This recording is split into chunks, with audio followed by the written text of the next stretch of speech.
কসম নবী জিজ্ঞেস করবে, উম্মত 23টা বছর আমি দিন রাত কাঁদছি রে উম্মত, তুই জানোস না উম্মত আমি তোর জন্য কি পরিমাণ কাঁদছিলাম। সারাটা রাত আমি কেঁদেছি, তায়েফের পাথরের আঘাতে আমার পিঠ ছিদ্র ছিদ্র করে ফেলছে, আমি ক্ষুধার কষ্টে পেটে পাথর ভাঙছি, আমার ঘরের চুলায় আগুন জ্বলে নাই, আমি দান্দার শহীদ করে সারাটা দেহ রক্ত মাখা হয়ে বেহুশ হয়ে উহুদের প্রান্তরে পড়েছিলাম, এত কাঁদলাম, এত রক্ত ঝরাইলাম, 23 বছরের বিনিময়ে উম্মত আমি বুঝি তোর কলজাটা নরম করতে পারলাম না। কি বলবেন ভাইয়া? এই ছেলেরা বাপ কি বলবা তোমরা বলো দোস্ত? আমরা যারা মুমিন নিজেদেরকে চিনি, জানি যে আমরা মুসলমান, আমরা মুমিন, তো আমাদের কাছে আল্লাহ তাআলা সবচেয়ে গুরুত্বপূর্ণ একটি জিনিস চায়। কোরআনুল কারীমে আল্লাহ তাআলা আমাদের মুমিনদেরকে, ইমানদারদেরকে ডাক দিয়ে দিয়ে বারবার এই চাওয়াটা বলেছেন, ইয়া আইয়ুহাল্লাযীনা আমানুত্তাকুল্লাহ। এই কথাটা আল্লাহ তাআলা কোরআনুল কারীমে বহুবার বলছেন। হে ইমানদারগণ, হে মুমিনগণ, তোমরা যারা বুঝো যে তোমরা মুসলমান, তোমরা মুমিন, তোমরা ইমানদার, তো আমি আল্লাহ তোমাদেরকে বলছি ইত্তাকুল্লাহ, তোমরা তাকওয়া অবলম্বন করো, তাকওয়া অবলম্বন করো, আল্লাহকে ভয় করো, তাকওয়া গ্রহণ করো। এই কথা, এটাই তাকওয়া।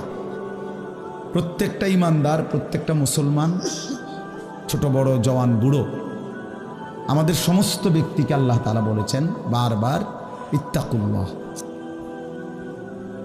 আল্লাহকে ভয় করো, মানে তাকওয়া অবলম্বন করো। ছেলেরা তোমরা ভাই এই হাতে ধরা যে মোবাইলগুলো এটা নামায় ফেলো। আরে ভাইয়া আমাদের চেহারার দিকে তাকাই আসো, শুধু শুধু এই মোবাইলটা নিয়ে ব্যস্ত হওয়ার কিচ্ছু নাই বাপ। এতে এমনিতেই মোবাইলে অনেক বয়ান আছে অনর্থক, এটার দিকেই যদি পুরা তাকায়া থাকো তো তাইলে আলেমের দিকে তাকাইবা কেমন? এই জন্য দোস্ত এটা জরুরি বিষয়, এটা এতটুকু বোঝা উচিত, সবসময় মনে রাখা দরকার। সারাক্ষণ মোবাইল এটা নিয়ে ব্যস্ত থাকা, এটা আসলে একটা অসভ্যতা ছাড়া আর কিচ্ছু। এটা এত পাগল মানুষ হয় না আসলে। সামান্যতম বিবেক কাজ করা উচিত, বুদ্ধি বিবেচনা, নিজের আকল দেমাগ কাজ করা উচিত যে ভাই আমি কতক্ষণ, এক মানুষ বুঝি সারাদিন এটা নিয়ে থাকে, তাহলে আমাদেরকে আল্লাহ তাআলা কেন বানাইলেন? এই পৃথিবীতে আমরা আসলাম কেন? আমার জীবনের উদ্দেশ্যটা কি? ন্যূনতম আকল তো থাকা উচিত যে আমি আসলাম কেন, কে পাঠাইলেন আমারে, কেন পাঠাইলেন, কার কাছ থেকে আমি আসলাম, আমি যাব কোথায়? প্রতিনিয়ত মানুষগুলো যে মারা যায়, ওরা যাচ্ছে কোথায়, কি হবে তাদের? এই সামান্যতম বুদ্ধি দেমাগ একটা প্রাপ্তবয়স্ক ছেলে, তোমরা কারো বয়স 14 বছর, কারো 16 বছর, কারো 18 বছর, এ তো পরিণত বয়স, মানে পরিপক্ক বয়স। ওয়ালাম্মা বালাগা আশুদ্দা, একেবারে পূর্ণ শক্তির টাইম। কোরআন শরীফে আল্লাহ তাআলা মানুষের হায়াতকে 3টা ভাগে ভাগ করছে। একটা হলো জন্মের পরবর্তী শিশুকাল, আরেকটা হলো যৌবনকাল, আরেকটা হলো বৃদ্ধকাল।